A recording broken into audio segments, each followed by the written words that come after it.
चला आता आपली एक्सरसाइज चालू आहे बघा आता.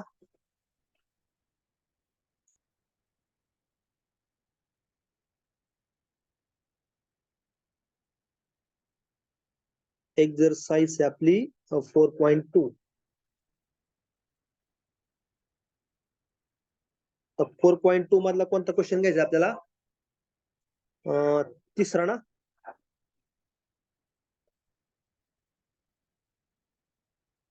काय दिले बघा आता? फॉर जीपी इफ ए दिलाय आपल्याला. ए किती दिलाय? 2 दिलाय. तोच ना?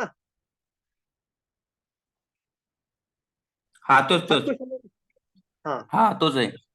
आणि एस एन किती दिलाय? एस एन आहे 242. आणि काय विचारलं आपल्याला? एन ची व्हॅल्यू फाइंड करायची. आता फॉर्म्युला काय आहे? बघ, आर जो आहे आर ग्रेटर दॅन 1 आहे का नाही? आर किती दिलाय आपल्याला? 3 दिलाय. हा मग 3 जो आहे बघा त्यापेक्षा मोठा आहे का नाही आर? मग हा मोठा की. मग त्यावेळेस कोणता फॉर्म्युला एस एनचा? त्यावेळेस कोणता फॉर्म्युला एस एनचा? ए इन ब्रॅकेट कोणता formula? R S to N minus 1 minus bracket. हाच फॉर्म्युला आहे ना? हा तोच आहे. कधी वापरायचा? फॉर आर ग्रेटर दॅन 1 असेल त्याची व्हॅल्यू पुढे कधी एस एन किती दिलंय? एस एन आहे 242. ए किती आहे? ए आहे 2. आर किती आहे? आर आहे 3 raise to N minus 1 upon r किती आहे? तर आर आहे 3 मायनस 1. कळालं? तो व्हॅल्यू पुट केल्यात. हो. तर 242 असंच ठेवलं. हा 2 असंच ठेवला. आता इथं काय येणार? 3 रेस टू एन मायनस 1. खाली काय येणार? डिवायडेड बाय 3 मायनस 2 येणार ना? 2. हा इथं काय होणार? 2 ला 2 काय होणार? कॅन्सल होणार. म्हणजे किती आलं? 242 बरोबर किती आला आता? 3 रेस टू एन मायनस 1. कळपर्यंत? हो. आता इकडे हा 1 काय आहे? मायनस. इकडे प्लस होणार ना? प्लस होणार. 242 अधिक 1 बरोबर किती आलं? 3 रेस टू एन. आता 242 किती झालं? 243 झालं ना? हो. 243 इक्वल टू 3 एन. 243 हा 5 किती होते बघ बरं. अच्छा 3 आहे ना? मग 3चा बघ, 3चा 5 होती बघ बरं. 3चा 5वा घात. 3 गुणिले 3 5 करायचं. 243 बघा. करून बघतो. 3 गुणिले 3 गुणिले 50 कर. 3 गुणिले 3 गुणिले 50. थांबा 2 मिनिट सर, करतोय. हा येतो 243 बघा. 3 गुणिले 5 करायचं. बरोबर. येते का 243?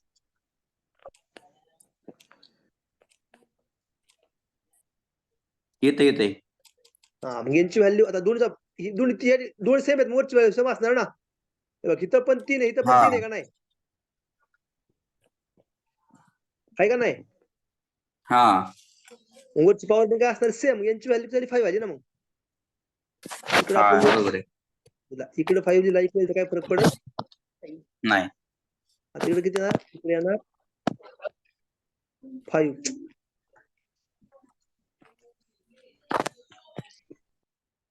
5 किती आलं? एन. काय अडचण? सोपं आहे. जायचं पुढल्या प्रश्नाला? हो. पुढला प्रश्न काय दिलाय बघा आता. For GP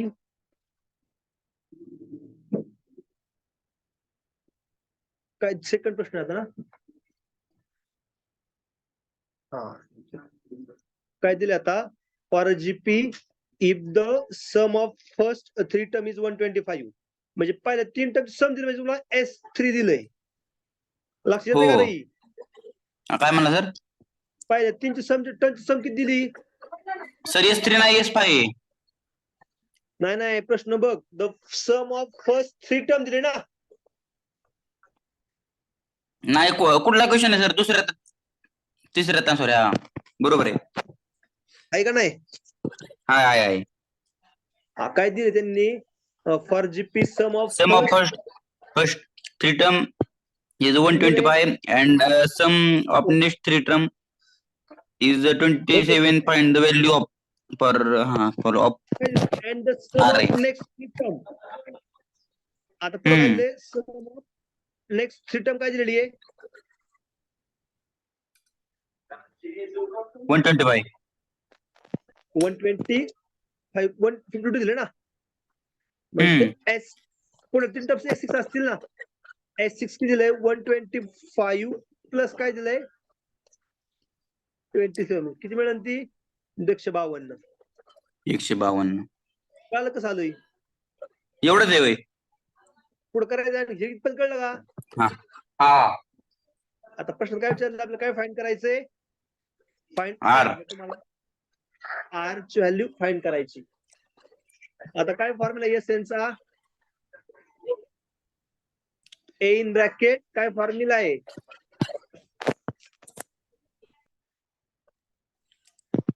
Yes. Yes n is equal to a bracket. Sorry. कळपर्यंत हा कळालं की. आता S3 दिला, S3 जर पुट केलं तर काय येईल? S3 ए इन ब्रॅकेट काय येईल? 1 मायनस R चा क्यूब येईल ना. अरे हा R चा क्यूब आहे. हा काय येणार? 1 मायनस R ची व्हॅल्यू किती आता? R. 3. 3. R ची व्हॅल्यू फाइंड करायची ना आपल्याला. N ची व्हॅल्यू 3 आहे. आता S3 किती दिले आपल्याला? 125 आहे. 125. हा. ए इन ब्रॅकेट हे नाही 1 मायनस R चा क्यूब कोण काय येणार? 1 मायनस काय येणार? R. त्याला समजा दिला आपण इक्वेशन नंबर 1. कळतपर्यंत कळालं की. आता S6 दिला. S6 फाइंड केला आपण. देअरफॉर S6 मध्ये यांची व्हॅल्यू किती? 6 आहे आता. म्हणजे काय येणार? 1 मायनस. आता यांना काय पुट करणार आपण? 6 पुट करणार ना. हा आपण काय येणार? 1 मायनस R. क्लिअर? हा. त्याला इक्वेशन नंबर समजा आपण दिला काहीतरी 2. आता एक आपला काय व्हॅल्यू फाइंड करायची? R ची व्हॅल्यू फाइंड करायची ना. तुम्ही काय केलं? डिवायडिंग केलं. Dividing 2 by 1. तर 2 ला जर 1 डिवाइड केलं तर काय होईल? आता 2 किती या साईडला? आपल्याला S6 ची व्हॅल्यू दिली ना. पण S6 ची व्हॅल्यू दिली आपल्याला 152 आहे ना. 152 आहे. म्हणजे काय आता डिवाइड केलं तर 152 भागिले काय येणार? 125. 125.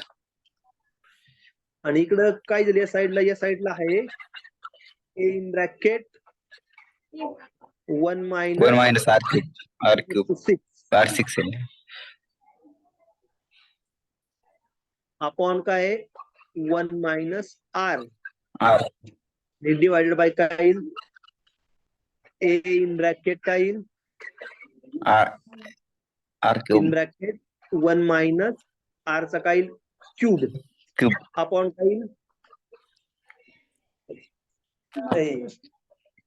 काय आपण काय येणार? 1 मायनस R. आता इथं काय होणार? कॅन्सल होईल ना. हो. आणि तो 1 मायनस R कॅन्सल होऊन जाईल. होईल का? कॅन्सल. हा. काय शिल्लक खाली आता? 1 minus R 152 upon 125 is equal to 1 minus R6 upon 1 minus R cube. हा. काय राहिलं? 1 मायनस R⁶ अपॉन काय येईल? 1 minus R चा क्यूब येणार. कळालं? हो. आता हे 152 अपॉन 125 असं ठेवलं आपण. आता हे कसं म्हणता येईल 1 मायनस आर क्यूब असं म्हणता येईल 1 मायनस आर क्यूबचा स्क्वेअर म्हणता येईल का? हा येऊ शकतो की. 6 झालं ना 1 मायनस आरचा आणि cube sir 1 minus r cube multiply 2 आलं तर असायला येऊ शकत ना. 6 आहे ना 6 कसं वाटतं 3 6 आहे काय 3 6 हा 152 अपॉन किती आलं अपॉन 125. आता एक पाचशे ए स्क्वेअर मायनस बी स्क्वेअरचा फॉर्म्युला काय असतो 1 मायनस ए क्यूब आणि पुढे काय येईल ए क्यूब मायनस बी क्यूबचा फॉर्म्युला काय आहे आपला ए स्क्वेअर मायनस बी स्क्वेअरचा ए मायनस बी प्लस बी ना. हो कोणता फॉर्म्युला यूज केलाय तुम्ही ए स्क्वेअर मायनस बी स्क्वेअर बी स्क्वेअर ए मायनस बी ए प्लस बी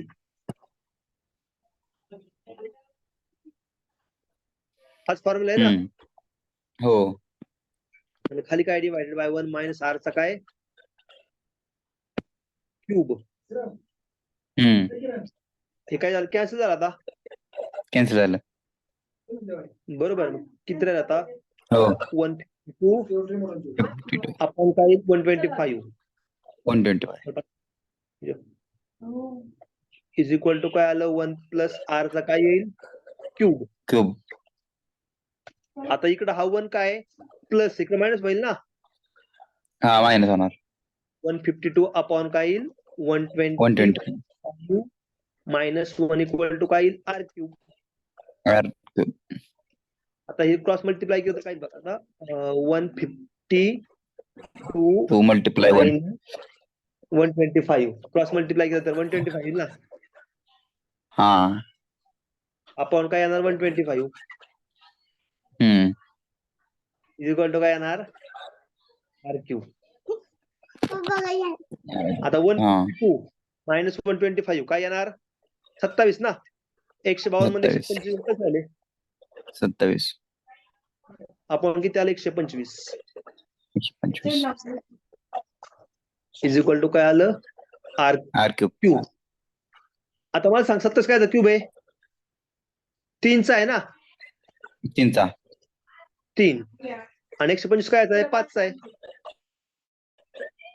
हा याला आरची व्हॅल्यू हा चालते इज इक्वल टू आर कळालं का. हा कळाल की एवढंच गणित काय अडचण नाही त्याच्या पुढल्या क्वेश्चनला.